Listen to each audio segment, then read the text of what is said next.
जय हिंद दोस्तों। तो आज हम लोग बात करने वाले हैं कि किसी भी ऑब्जेक्ट को आप किन किन तरीकों से चार्ज कर सकते हैं। तो बेसिकली किसी भी ऑब्जेक्ट को चार्ज करने के हमारे पास दो मेथड होते हैं, चार्जिंग बाय फ्रिक्शन और दूसरा चार्जिंग बाय इंडक्शन। हम लोग पहले मेथड से शुरुआत करते हैं, चार्जिंग बाय फ्रिक्शन। अगर हमें दो ऑब्जेक्ट दी हुई हों और हमें उनको चार्ज करना है तो हम लोग फ्रिक्शन की सहायता से कैसे चार्ज कर सकते हैं वो हम लोग डिस्कस करने वाले हैं। जिन दोनों ऑब्जेक्ट को आपको चार्ज करना है, आप उन दोनों ऑब्जेक्ट को रगड़ेंगे तो जब आप रगड़ते हैं तो काइनेटिक एनर्जी दे रहे हैं। ये काइनेटिक एनर्जी कन्वर्ट होती है हीट एनर्जी में। आप नॉर्मली इसको हाथ रगड़ के चेक कर सकते हैं। जितनी ज़्यादा काइनेटिक एनर्जी देंगे तो वो धीरे धीरे हीट एनर्जी में कन्वर्ट होती जाती है और हीट एनर्जी का मान बढ़ता जाता है। ये काइनेटिक एनर्जी किस में कन्वर्ट हो रही है? हीट एनर्जी में। जो हमारे इलेक्ट्रॉन होते हैं इन दोनों ऑब्जेक्ट को, जैसे ये है पहला ऑब्जेक्ट और दूसरा ऑब्जेक्ट ये है, इन दोनों को हम रगड़ रहे हैं तो काइनेटिक एनर्जी कन्वर्ट हुई हीट एनर्जी में और हीट एनर्जी यहाँ के इलेक्ट्रॉन और यहाँ के इलेक्ट्रॉन एब्जॉर्ब करते हैं। एब्जॉर्ब करने पे ये हायर स्टेट में चले जाते हैं और कुछ देर बाद न्यूक्लियस से फ्री हो जाते हैं और एक ऑब्जेक्ट से इलेक्ट्रॉन निकल के दूसरे ऑब्जेक्ट में चले जाते हैं। जिस ऑब्जेक्ट का वर्क फंक्शन कम होगा उसमें पॉजिटिव चार्ज आएगा, अर्थात वहां से इलेक्ट्रॉन निकल के ज्यादा वर्क फंक्शन वाले ऑब्जेक्ट में चले जाते हैं। जैसे मान लीजिए कि इसका वर्क फंक्शन अगर मैं बोल रहा हूं 5 जूल और इस वाले ऑब्जेक्ट का वर्क फंक्शन बोल रहा हूं मैं 7 जूल, तो इस ऑब्जेक्ट से अगर इलेक्ट्रॉन निकालना है तो 5 जूल की एनर्जी देनी पड़ेगी और अगर इस ऑब्जेक्ट से इलेक्ट्रॉन निकालना है तो 7 जूल की एनर्जी देनी पड़ेगी। जब हम इन दोनों को रब करेंगे तो धीरे धीरे हीट एनर्जी बढ़ती जाती है। पहले 0 जूल रहेगी, फिर 1 joule, 2 joule, 3 joule, 4 joule, 5 joule. जैसे ही 5 जूल होगी तो यहाँ के इलेक्ट्रॉनों को उतनी एनर्जी मिल चुकी है कि ये न्यूक्लियस से फ्री हो सकते हैं और दूसरे ऑब्जेक्ट में जा सकते हैं। तो जैसे ही हम इन दोनों को रगड़ना स्टार्ट करेंगे कुछ देर बाद होगा क्या, यहाँ के इलेक्ट्रॉन यहाँ शिफ्ट कर जाएंगे, ये जो इलेक्ट्रॉन है इधर साइड आ जाएंगे। तो इस ऑब्जेक्ट में हमारा आ जाएगा पॉजिटिव चार्ज और इस ऑब्जेक्ट में आ जाएगा हमारा निगेटिव चार्ज। यहां से इलेक्ट्रॉन निकल के यहां आ गए तो इसका मास डिक्रीज कर गया और इस वाले ऑब्जेक्ट का मास इंक्रीज कर गया। जिस वाले ऑब्जेक्ट का वर्क फंक्शन ज्यादा होता है उसमें हमेशा निगेटिव चार्ज आता है और जिस ऑब्जेक्ट का वर्क फंक्शन ये जो फाई का मान है ये अगर कम है तो फिर उसमें हमेशा पॉजिटिव चार्ज आता है। अब जैसे नॉर्मली हमने बताया है पिछली वीडियोस में कि अगर कंघा लें उसको बालों पे रब करें तो बालों से इलेक्ट्रॉन निकल के कंघे में चले जाते हैं। तो बाल से इलेक्ट्रॉन निकले हैं मतलब उसका वर्क फंक्शन कम होगा और जिस ऑब्जेक्ट में इलेक्ट्रॉन गए हैं उसका वर्क फंक्शन ज़्यादा होगा। तो अगर हम लोग दो ऑब्जेक्ट को रगड़ रहे हैं तो किस ऑब्जेक्ट से इलेक्ट्रॉन निकल के किस ऑब्जेक्ट में जाएंगे वो उनके वर्क फंक्शन पे डिपेंड करता है। जहां से इलेक्ट्रॉन निकल गए उसमें पॉजिटिव चार्ज आ जाएगा और जहां इलेक्ट्रॉन चले गए हैं उसमें माइनस का चार्ज आएगा। इसमें ध्यान रखने वाली बात यह भी है कि जितने इलेक्ट्रॉन यहाँ से निकले हैं पूरे के पूरे इसमें गए हैं, तो इसमें जितना पॉजिटिव चार्ज आएगा ठीक उतना ही इस ऑब्जेक्ट में निगेटिव चार्ज आएगा। तो इस तरीके से ये ऑब्जेक्ट भी चार्ज हो गई, प्लस का चार्ज आ गया, और दूसरी ऑब्जेक्ट भी चार्ज हो गई हमारी, इसमें माइनस का चार्ज आ गया है। तो इस तरीके से हम लोग फ्रिक्शन की सहायता से दो ऑब्जेक्ट को चार्ज कर सकते हैं। अब हम लोग दूसरा तरीका पढ़ने वाले हैं, चार्जिंग बाय इंडक्शन।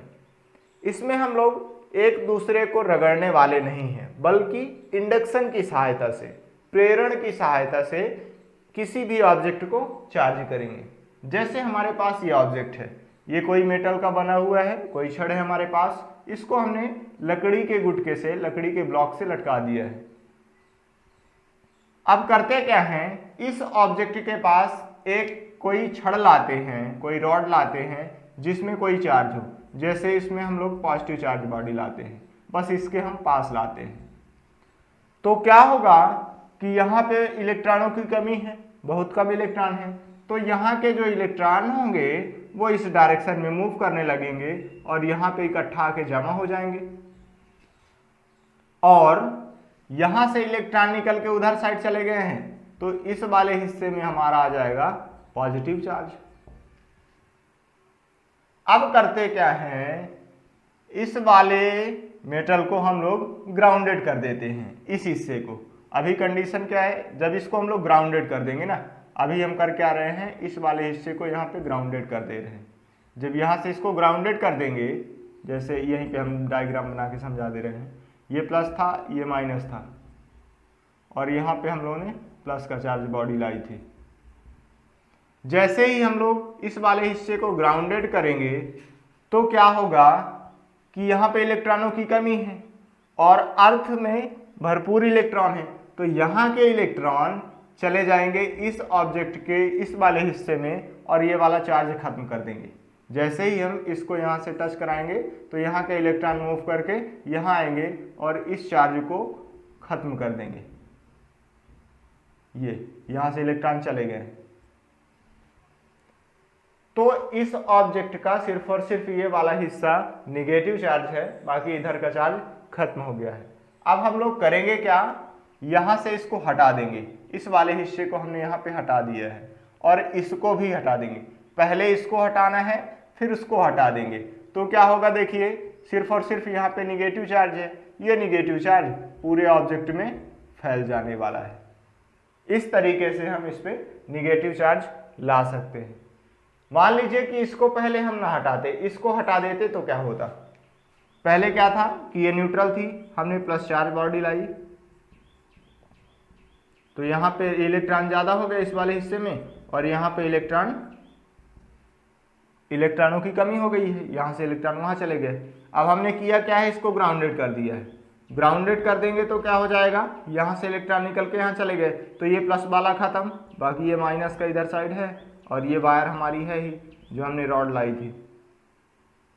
अब अगर हम लोग इसको नहीं हटा रहे हैं, पहले उसको हटा देंगे तो जैसे ही हम लोग इसको हटाएंगे, पहले इसको हमने हटा दिया तो क्या होगा, इस ऑब्जेक्ट में इलेक्ट्रॉन ज़्यादा हैं और वो तुरंत ही ग्राउंड पे चले जाते हैं। इलेक्ट्रॉनों को यहाँ वहाँ जाने के लिए बहुत कम समय चाहिए होता है, वो 1/10⁻⁶ में ही चले जाते हैं, यहाँ से वहाँ उनका ट्रांसफ़र हो जाता है, मतलब बहुत कम समय चाहिए।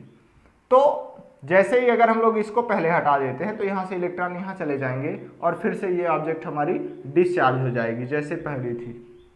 तो हमें पहले करना क्या है, इस ऑब्जेक्ट को हटाना है, ये जो ग्राउंडेड हमने किया है इसको हटा देंगे, उसके बाद चार्ज बॉडी को हटाएंगे। मान लीजिए कि अगर निगेटिव चार्ज बॉडी हम लोग लाते तो क्या होता, यहाँ पे अगर हम लोग निगेटिव चार्ज बॉडी लाते, अभी ये पूरा का पूरा ये सब न्यूट्रल है, ये भी न्यूट्रल है,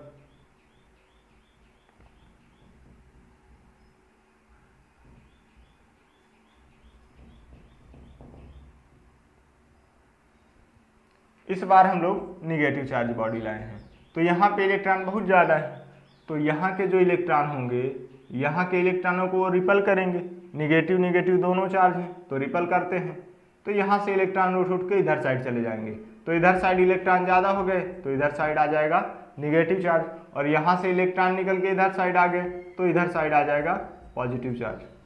अब फिर से इस वाले हिस्से को हम लोग ग्राउंडेड कर देंगे, इस वाले को हमने ग्राउंडेड कर दिया, पहले यहाँ पे क्या था, निगेटिव चार्ज था, तो ये पूरे के पूरे इलेक्ट्रॉन अर्थ में चले जाने वाले हैं। तो अर्थ में चले गए तो यहाँ पे हो जाएगा न्यूट्रल, जो ज़्यादा इलेक्ट्रॉन थे वो ग्राउंड पे चले गए हैं, तो ये हिस्सा हो गया है न्यूट्रल और इधर वाला हिस्सा रखा रहने दो, यहाँ पे ये निगेटिव चार्ज था, ये निगेटिव चार्ज है इसमें और यहाँ पे इस पे पॉजिटिव चार्ज था।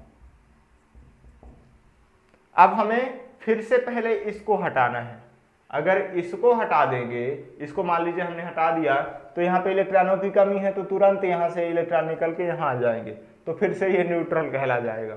तो हमें करना क्या पड़ेगा, पहले हम लोग इसको हटाएंगे, जब इसको हटा देंगे तो देखिए अब यहाँ पे इलेक्ट्रॉनों की कमी हो गई है इस ऑब्जेक्ट में और ये तो निगेटिव चार्ज था, अब इसको भी आप हटा दीजिए तो ये जो प्लस का चार्ज है पूरे में फैल जाएगा, मतलब हर जगह इलेक्ट्रॉनों की कमी हो जाने वाली है और ये ऑब्जेक्ट हमारा पॉजिटिव चार्ज कहला जाएगा।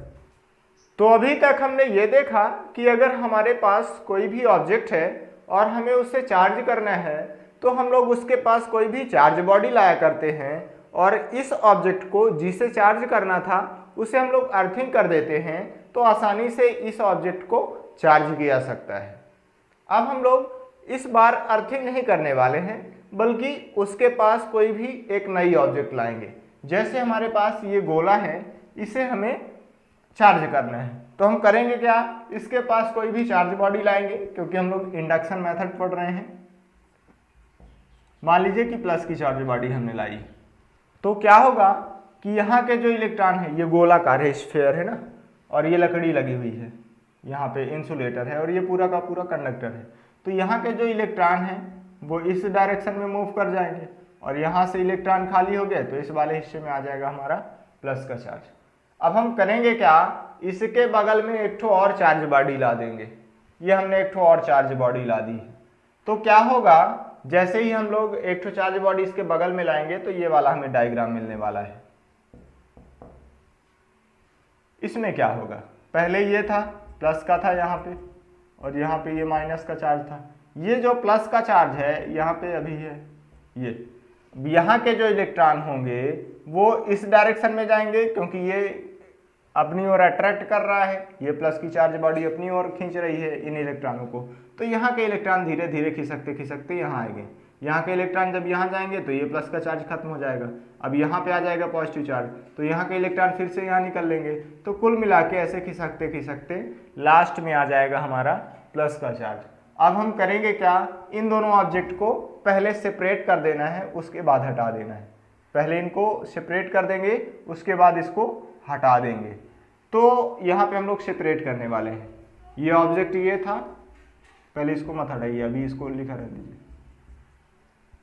ये एक ऑब्जेक्ट ये हो गया और दूसरा वाला ये हो गया, और यहाँ पे ये था प्लस का चार्ज, इसमें था, ये इधर साइड माइनस का चार्ज था, इसमें था प्लस का चार्ज। अब क्या होगा कि जैसे ही हम लोग इसको हटाएंगे तो ये जो निगेटिव चार्ज है पूरे ऑब्जेक्ट में फैल जाएगा और ये प्लस का चार्ज है पूरे ऑब्जेक्ट में फैल जाएगा। तो हमारा ये वाला भी स्फीयर चार्ज हो गया है और ये भी चार्ज हो गया है। तो इस तरीके से हम लोग चार्ज कर सकते हैं। लेकिन मान लीजिए कि अगर हम लोग इन दोनों को सेपरेट ना करते, पहले इसको हटा देते तो क्या होता। अगर हम लोग पहले इसको हटा देते तो प्रॉब्लम खड़ी हो जाती कि यहाँ के इलेक्ट्रॉन पूरे के पूरे अब खिसक जाते, क्योंकि यहाँ पे नेगेटिव चार्ज है। यहाँ के इलेक्ट्रॉन चले जाते इधर साइड और यहाँ के इलेक्ट्रॉन यहाँ गए तो ये भी न्यूट्रल कहला जाता और ये भी न्यूट्रल कहला जाता। तो इस तरीके से हम लोग दो ऑब्जेक्ट को चार्ज नहीं कर पाते। सबसे पहले करना क्या है, एक ऑब्जेक्ट को हटा देना है, दोनों को सेपरेट कर देना है, उसके बाद ही चार्ज बॉडी हमें हटानी है। जैसे हम लोग पिछले उसमें कर रहे थे कि अर्थिंग पहले हटाई जाती है, उसके बाद ये चार्ज बॉडी को हटा लिया जाता है। तो हम लोग आसानी से कर सकते हैं। मान लीजिए अगर निगेटिव चार्ज बॉडी लाते तब क्या हो जाता, इस बार निगेटिव चार्ज बॉडी ला रहे हैं तो इधर यहाँ के इलेक्ट्रॉन बहुत ज़्यादा हैं, इन इलेक्ट्रॉनों को रिपल करेंगे तो वो इलेक्ट्रॉन इधर साइड आके जमा हो जाएंगे, तो इधर साइड निगेटिव चार्ज आ जाएगा और इस वाले हिस्से में पॉजिटिव चार्ज आ जाएगा। अब हम करेंगे क्या, इसके पास एक नया ऑब्जेक्ट लाएंगे। ये नया ऑब्जेक्ट आ गया, पहले ये वाली कंडीशन थी, ये माइनस का चार्ज था, ये प्लस का इधर साइड चार्ज, ये माइनस का इधर साइड चार्ज। अब ये वाली जो रॉड है, ये जो बड़ी वाली रॉड है, इसमें है निगेटिव चार्ज, तो इन इलेक्ट्रॉनों को रिपल कर रहा है तो और दूर भेज देगा, और भेजते भेजते कहाँ भेज देगा, इधर साइड। तो यहाँ पे निगेटिव चार्ज आ जाएगा। फिर से इन दोनों को हम लोग सेपरेट कर देंगे, तो सेपरेट कर देंगे तो फिर से यही कंडीशन मिल जाएगी हम लोग को। ये निगेटिव चार्ज था, ये प्लस का चार्ज इधर साइड रहेगा और इधर साइड माइनस का चार्ज रहेगा। अब हम लोग इसको हटा देंगे, जैसे ही इसको हटाएंगे तो ये जो प्लस का चार्ज है पूरे में फैल जाएगा और ये माइनस का चार्ज भी पूरे में फैल जाएगा। तो इस तरीके से हम लोग इंडक्शन मेथड द्वारा दो ऑब्जेक्ट को चार्ज कर सकते हैं। तो आशा है कि आपको इस छोटे से वीडियो में काफ़ी कुछ मदद मिली होगी। नेक्स्ट वीडियोज़ में हम लोग चार्जेस की प्रॉपर्टीज़ के बारे में डिस्कस करेंगे और भी बहुत सारी चीज़ें हम लोग को डिस्कस करनी है। तो मिलते हैं नेक्स्ट वीडियो में। जय हिंद।